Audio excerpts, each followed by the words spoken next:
Somebody collects 30,000 a month for salary. She will train children, train him, pay house rent, pay NEPA bill. I want to make the person cope. It's very wrong. The money, that money is very small, it's very poor. Look at our country, Nigeria. We don't have sound education. We don't have good hospitals. We don't have good road. We don't have drinking water. Why they used to, why they read our elders are there and they're seeing all these things. So I'm very, very glad. By the special grace of God, God will empower the youth.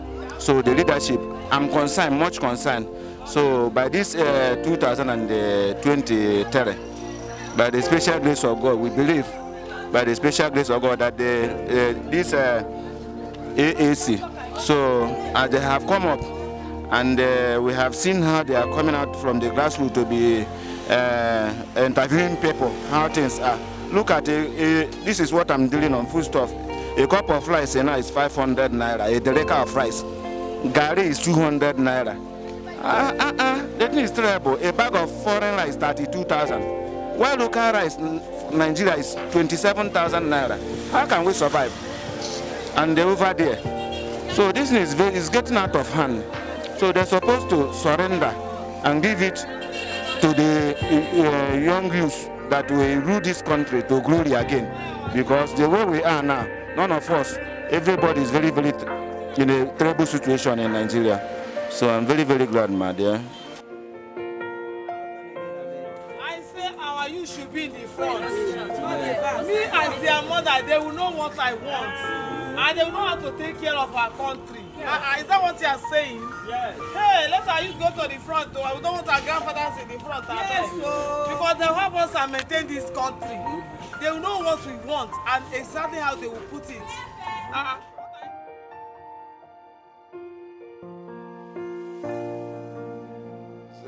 We can't continue to keep quiet and sit down watching the same people ruling us. You know, we need a fresh party, a youth. You know, now we have youth coming out. You know, to become. It's a good thing when you go to other countries. You know, you see youth 30-something years. They are ruling.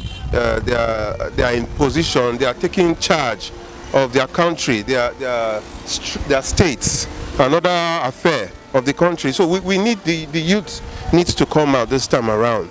You know, we need the youths out this time around to show themselves. You know, they said then the youths are lazy. Now we need the youths to come out. We need them to urge themselves to come out and stand to help our country.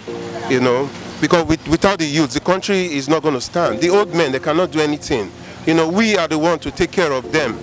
You see, so we need the youth to come out to take control of every situation in this country. You know, the old men cannot come out and start fighting and start agitating or doing anything. This is the youths. The youth is the future of tomorrow. The youths, please, they should all come out and be part of this. It's a welcome development. I'm so happy about it. Sincerely speaking, it is not a good thing in any way for the Nigerian government to clamp down on protesters, because by virtue of the constitutions, there are freedom of expression and association.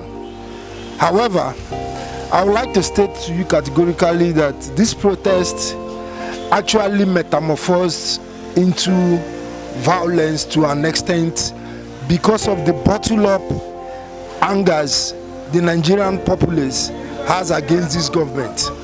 However, initially, the protest was all about NSAS.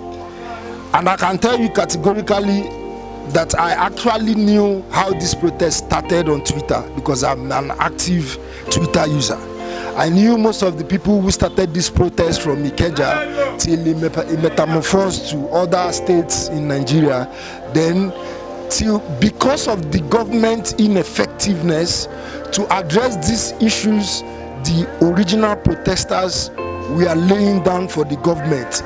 If you look at the protests, how it went on, there were protests for about 7 days without destructions of property, and the protests were peaceful. But the government within those 7 days has killed about 10 people, even when the protesters were not armed, even when the protests were peaceful. Now, what you saw that happened after on the 20th of October 2020 was a reaction of the government's ineptitude. It was a reaction of how government treated the people by gaslighting on them. The government actually saw that these protesters were demanding for something universally basic, their fundamental right to freedom, their fundamental right to be treated as a human, their voices against the police brutality. Instead of government to address these core issues, government unleashed soldiers, police, and they were gunning down peaceful protesters. Now, coupled with the issues on ground in Nigeria, a lot of people saw this and reacted. That was why you saw the arsons, the lootings, and the violence that now took over the protests. Now, back to one of your questions. You said if we are going to continue to protest against the government as regards to our rights to freedom of association or our rights to protest. Yes, Nigerians will continue to protest. This is just a break. A break because most of the genuine protesters felt the unwanted destructions and actions are just too much for them to associate themselves with. They just felt that it is unfair for people to begin to destroy properties of other fellow Nigerians that are suffering from the same menace of government. So what most of the genuine protesters did was to just lay back so that the arsons and destructions will stop. Whether we are going to come back to demand for these rights are sacrosanct. They are sacrosanct. Nigerians will come back to the streets and continue to demand for their fundamental human rights. APC ni wa di PDP ni a fẹ́ anybody wọn mọ́. Ogun wa fẹ́ kó kú òun bẹ́ẹ̀ pátápátá fẹ́ kí túbọ̀ síbẹ̀. Kò tá fẹ́ ni. Somebody will go for Senate for 5 times or 6 times. Does it make sense? Does that happen again? They should try to change the economy, change everything. So everything is very bad. You understand what I'm saying? So they should make sure they bring everything back so everybody will be happy. So somebody will go for House of Rep for 5 times or 6 times. It's very bad. If you go once or 2 times, it's okay. You should other person go to the seat. You too not let le ṣe kí gbogbo àwọn bàbá yìí kan lọ sẹ́ńpẹ́. Gbogbo àwọn ọmọ ọlọ́mọ tó ń tiẹ̀ jẹ́ kó jọ tó ń jẹ́ kó kàwé kó má sọ ọmọ ọlọ́mọ lórí burúkú kalẹ̀. Orí wọn lọ kọ́ ọmọ wọn pamọ́ sí. Wọ́n jẹ́ káwọn ọmọ ọlọ́mọ kàwé kó jẹ́ káwọn ọmọ ọlọ́mọ kàwé. You too not let le ṣe àdúrà wa gbà ní ṣe lásán. Youth kò tá fẹ́ náà nìyẹn. Youth la fẹ́ níjọba ń sìn báyìí. Àfọwọ́ àrúgbó ń bẹ̀ mọ̀. Káàrúgbó ẹ̀kọ́ lọ lẹ̀. Youth. Àfẹ́ PDP àfẹ́ APC mọ́. Ọlọ́lẹ̀ sẹ́gbẹ̀ẹ́ kan. Youth la fẹ́ AAC la fẹ́ báyìí. Yeah, I'm surely promising AAC that I'm going to vote because actually I'm tired of the APC and PDP going round and round. This one will choose, this one will win this year, the other one will win next year. I'm obviously tired of that. I'm very, very sure that most youths in Nigeria, or 98% of youths in Nigeria, are tired of APC and PDP ruling us in this country. So I'm promising you guys that AAC have my votes. For the youth to be, I will vote for them. I will vote for them. We want our youth in the front. Let Papa and Mama go and sit down. Let's see the other side of it.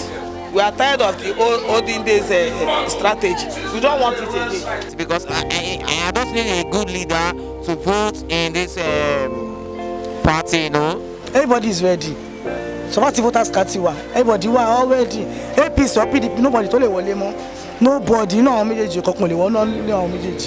need is new government.